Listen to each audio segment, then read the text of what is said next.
ഇത് vitamin D tablet ആണ്. ഇത് എന്തിനാണ് നമ്മൾ കഴിക്കുന്നത്? നമുക്ക് വൈറ്റമിൻ ഡി ഡെഫിഷ്യന്റ് ആയാൽ നമ്മുടെ ബോണിന്റെയും അതുപോലെ മസിലിന്റെയും ഹെൽത്തിനെ അത് ബാധിക്കുകയും അതുപോലെ തന്നെ നമ്മുടെ ഇമ്മ്യൂൺ സിസ്റ്റത്തെ തകരാറാക്കുകയും ചെയ്യും.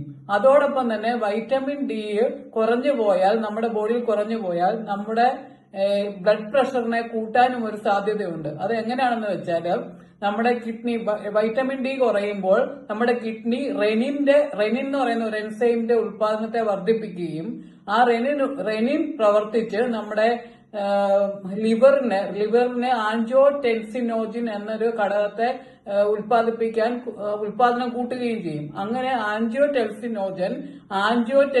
1 ആയും അത് കഴിഞ്ഞ് ആൻജിയോടെൻസിൻ 2 ആയിട്ട് മാറുന്നു.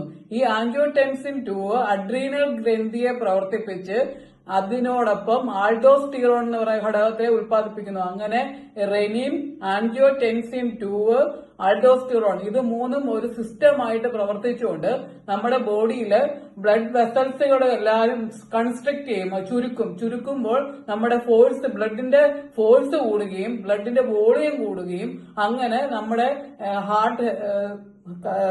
ഹാർട്ടിന്റെ ഹെൽത്തിനെയും നമ്മുടെ ബോഡിയിലുള്ള എല്ലാ ബ്ലഡ് വെസൽസിന്റെ ഹെൽത്തിനെയും അത് ബാധിക്കുകയും ഹാർട്ട് അറ്റാക്ക് വരെയും അതുപോലെ തന്നെ വെസൽസിനൊക്കെ ബലക്ഷയം ഉണ്ടാവുകയും ചെയ്യുന്നു. അങ്ങനെ നമുക്ക് ബ്ലഡ് പ്രഷർ കൂടുന്നു. അപ്പൊ നമുക്ക് കണ്ടിന്യൂസ് ആയിട്ട് നമ്മൾ മരുന്ന് കഴിക്കുന്നു, പക്ഷെ ബ്ലഡ് പ്രഷർ കുറയുന്നില്ല. വൈറ്റമിൻ ഡി കുറവുണ്ടോ എന്നുള്ളത് നമ്മൾ നോക്കണം. കാരണം വൈറ്റമിൻ ഡി കുറയുമ്പോൾ ഈ റെനിൻ, ആൻജിയോടെൻസിൻ അതുപോലെ തന്നെ ആൾഡോസ്റ്റിറോൺ ഇതെല്ലാം കൂടെ പ്രവർത്തിച്ച് നമ്മുടെ ബോഡിയിൽ ബ്ലഡ് പ്രഷറിനെ കൂട്ടാനുള്ള സാധ്യതയുണ്ട്. അതുകൊണ്ട് ബ്ലഡ് പ്രഷർ കൂടുന്ന സമയത്ത് വൈറ്റമിൻ ഡി നമുക്ക് കുറവുണ്ടോ എന്ന് നോക്കുന്നത് നല്ലതായിരിക്കും. അതോടൊപ്പം ഈ വൈറ്റമിൻ ഡി ഡ്രോപ്സ് ഇൻഫന്റിന് കൊടുക്കണമെന്ന് പറയുന്നത് കാരണം എന്ന് പറഞ്ഞാല് ബ്രസ്റ്റ് മിൽക്കിലൂടെ ഈ കുട്ടി വെയിൽ കൊള്ളുന്നില്ല, അങ്ങനെ നമുക്ക് വൈറ്റമിൻ ഡി കുട്ടിക്ക് കിട്ടുന്നില്ല. 1 വയസ്സ് വരെയുള്ള കുട്ടിക്ക് വൈറ്റമിൻ ഡി കിട്ടുന്നില്ല.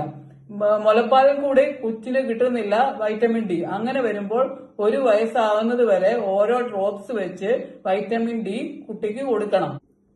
വൈറ്റമിൻ ഡി കുട്ടിക്ക് കൊടുക്കേണ്ടതിന്റെ ആവശ്യം മുലപ്പാലിലൂടെ ചെല്ലുന്ന കാൽസ്യത്തെ അത് അബ്സോർബ് ചെയ്യാനായിട്ട് വൈറ്റമിൻ ഡി കൂടുതലായി സഹായിക്കും. അങ്ങനെ കൂടുതലായിട്ട് കുഞ്ഞിന്റെ ബോൺ മസിലൊക്കെ നല്ലപോലെ ഗ്രോ ചെയ്യുന്ന പ്രായമാണ് ഈ ഇൻഫന്റ് ടൈം.